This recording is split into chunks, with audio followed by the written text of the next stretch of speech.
بارك لنا في صوم شهر رمضان وأعنا فيه وفي غيره على الصيام والصلاة والقيام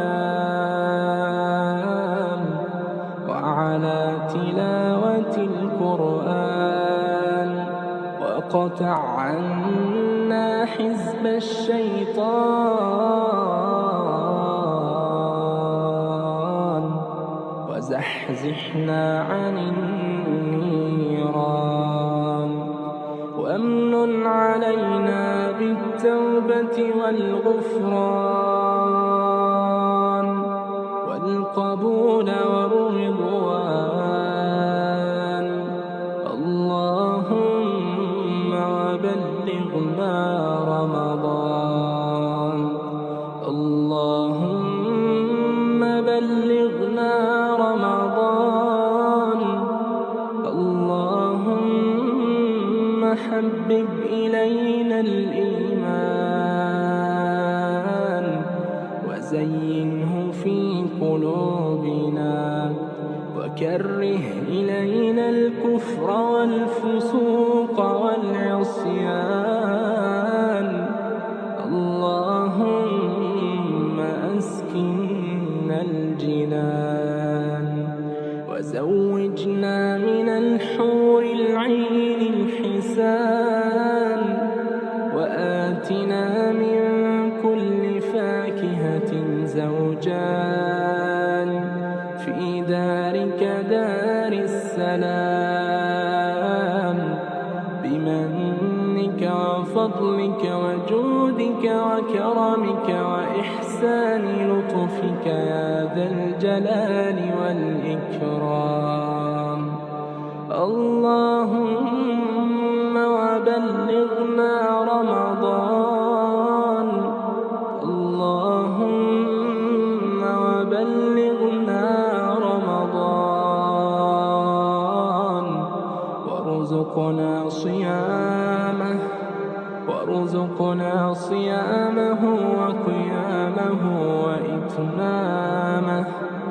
وإتمامه وقبوله وتوفنا مع الأبرار.